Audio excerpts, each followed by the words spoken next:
Bismillahirrahmanirrahim.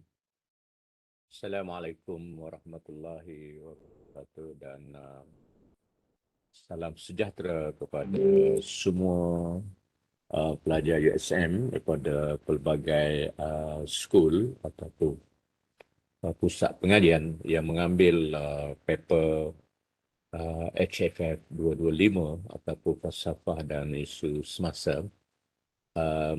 Nama saya Profesor Madya Dr. Muhammad Zahrawi Makno dari Jabatan Pendidikan Perubatan, ya, Pusat Pengajian Sains Perubatan USM Kampus Kesihatan. Dalam rakaman ini saya akan menyampaikan satu kuliah, ya, bawah tajuk teori epistemologi untuk bahagian kedua sebagai sambungan kepada kuliah yang telah disampaikan oleh rakan-rakan pensyarah yang lain, ya. InsyaAllah kuliah ini rakaman ini mungkin akan diupload dalam portal e-learning USM dan pelajar boleh download daripada portal tersebut. Selain daripada rakaman ini, pelajar juga boleh download slide, ya, PowerPoint yang saya guna dalam lecture ini. Okey, so kita mula sekarang, ya. Di bawah tajuk besar aliran ataupun fahaman dan teori epistemologi ini ada dua ataupun tiga tajuk kecil dan ada satu section yang satu lagi yang akhir itu kita kaitkan teori-teori ini dengan perkembangan sains dan teknologi. Baik, tajuk yang pertama ialah empirism dan rationalism dan teori-teori lain yang berkaitan. Baik, tanpa melengahkan masa, saya mula kuliah dengan aliran fahaman empirism, ya, empirisme. Ya, mengikut fahaman empirism ini menyatakan bahawa ilmu yang betul, ya, suatu ilmu yang diperolehi dan dikatakan betul, dikatakan tepat apabila ianya menggunakan panca indera yang lima, ya, iaitu penglihatan, ya, pendengaran, rasa, sentuhan, deria dan sebagainya, ya. So mana-mana maklumat yang melalui deria ini dikira sebagai ilmu, ya. Contohnya katakanlah kita menyatakan bahawa air itu panas, ya. Air itu panas dan bila kita pergi sentuh guna deria sentuhan confirm panas. Maka maklumat panas itu betul, yang ada pada air itu. Demikian juga kalau kita kata sebelah luar sana, saya sekarang berada dalam bilik saya, ya. Sebelah luar bilik saya ataupun sebelah luar asrama pelajar-pelajar, kita macam bunyi suatu air yang sedang turun mencurah-curah ataupun kita rasa panas, ya, dan kita buka tingkap kita dapati memang turun air dan kita rasa kejutkan ataupun kita nampak pancaran cahaya matahari. So ilmu ini, maklumat ini diperoleh melalui deria rasa, deria sentuh dan deria lihat. Jadi mengikut teori atau pemahaman empirism, maklumat itu dikira betul, sahih jika dia disokong oleh deria penglihatan ataupun dia pendengaran dan sebagainya, ya.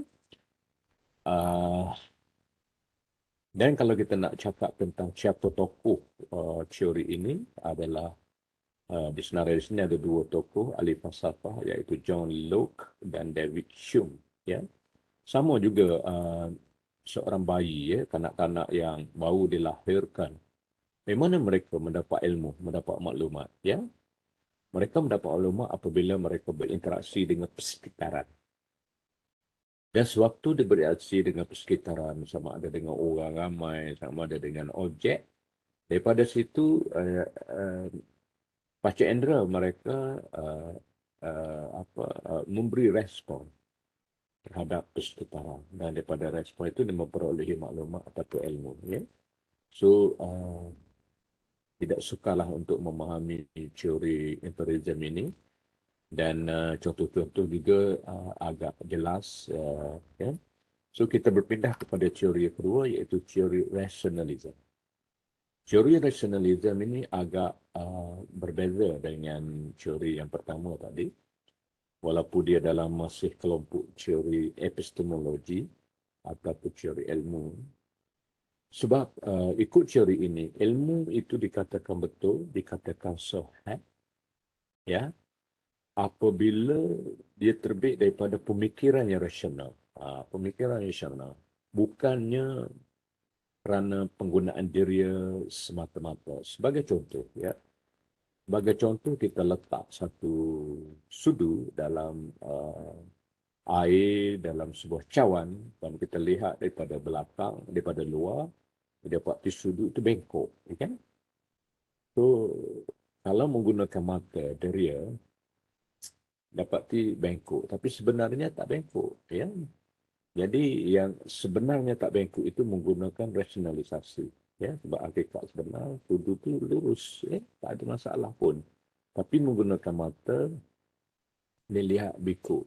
Sebab itu pemikir-pemikir ataupun aliran teori rasionalisme ini tidak bersetuju dengan teori empirisme yang menyatakan bahawa ilmu itu diperoleh dari panca indera. Kerana dalam konteks sudu dalam bekas tadi, dalam cawan tadi, menggunakan mata, dari mata dia dapat sudu bengkok. Tapi in reality, sudu tak bengkok pun. Jadi in reality guna rasionalisasi. Okay. The next theory is teori kebenaran koresponden, ya, ataupun kesepadanan. Yang dimaksudkan di sini ialah sesuatu ilmu, suatu maklumat, suatu ayat, pernyataan dikira betul, dikira benar um, jika kenyataan itu sepadan dengan apa yang dilihat.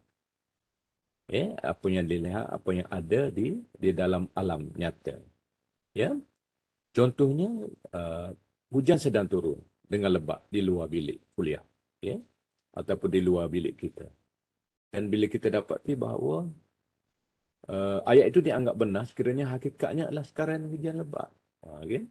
Maksudnya, mungkin bunyi air mencurah itu bukan daripada hujan. Orang lain, seseorang sedang mencuci kereta, contohnya, kan, menggunakan paip air. Dan bunyi paip air itu seperti curahan hujan. Ya? Tapi itu bukan ilmu lagi. Yang dikatakan ilmu, teori kesepadanan ini ialah buka tingkap, tengok memang air mencurah keluar. Jadi, yang kita dengar sama dengan apa yang kita nampak. Itu teori kesepadanan.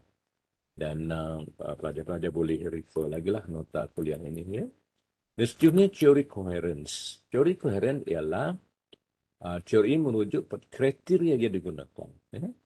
Kriteria yang digunakan sebelum kita justify sesuatu informasi, sesuatu pernyataan itu sama ada benar ataupun palsu. Ya. Dan dia agak berbeza dengan teori koresponden di mana kebenaran pernyataan itu tentu dengan banding apa yang dinyata dengan apa yang hakikat sebenar yang berlaku. Itu koresponden. Ya.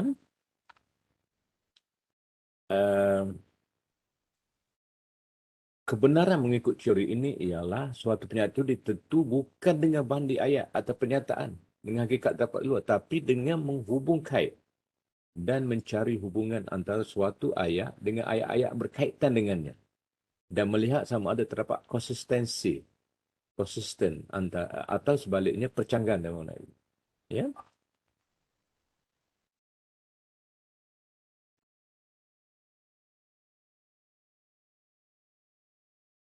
Jadi ayat ini akan menentukan sama ada ia benar atau palsu. Ya. Kriteria yang digunakan sini ialah dengan banding atau mengaitkan ayat itu dengan ayat yang lain. Contoh, ayat atau pernyataan seperti contohnya dalam ring dia bagi seseorang yang dituduh membunuh. Ya. Kata si A dituduh membunuh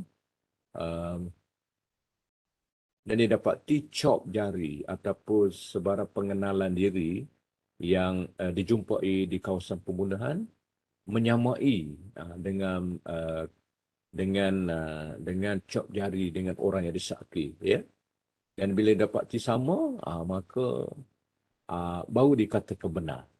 Ya? Kalau tak sama, tidak benar. Ya?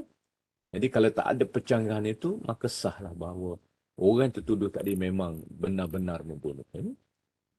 Jadi waktu itu ayat yang menyatakan bahawa si A menjadi pembunuh sudah diterima benar. Kerana bukti ada menunjukkan bahawa cop jari si A tadi ada pada senjata yang digunakan. Ya? Dan yang seterusnya teori pragmatik. Ya.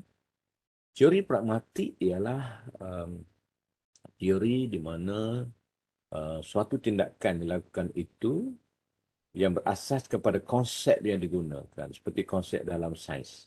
Ya. Dapat menghasilkan sesuatu yang praktikal dan nyata dan mempunyai kegunaan dan sebagainya. Ya.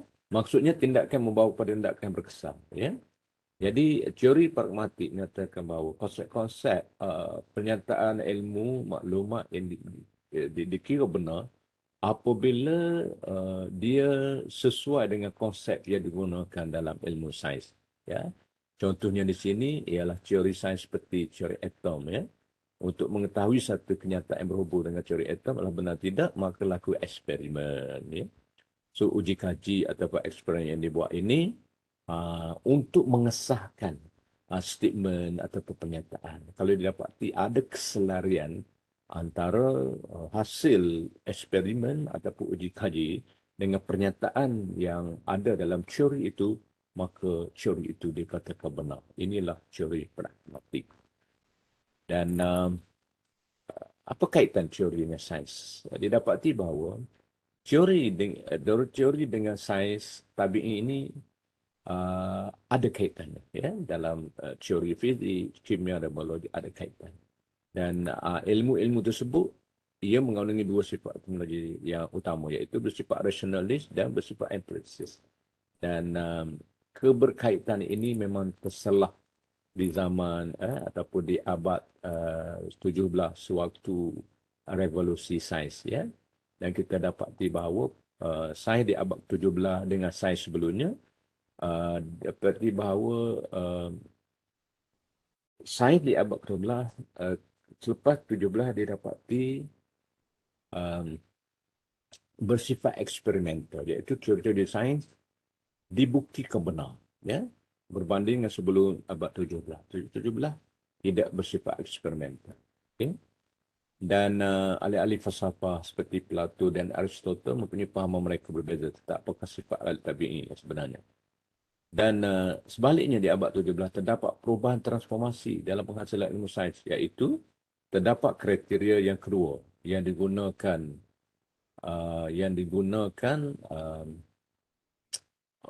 iaitu kaedah eksperimen, dan ini melambangkan atau mencirikan apa yang kita terima tadi sebagai pahaman empirism. Ya.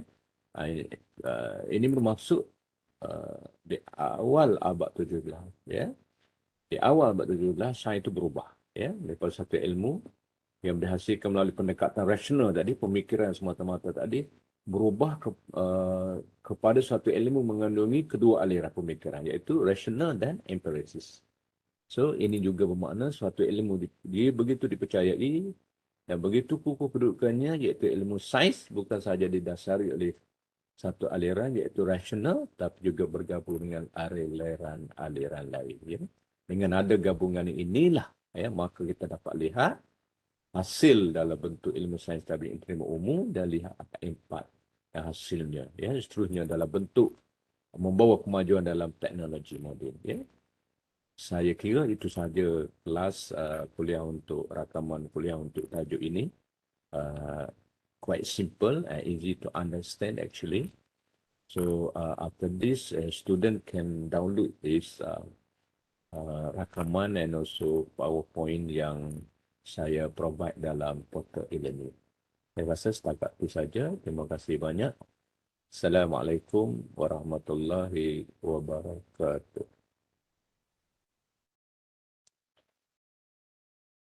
Terima kasih.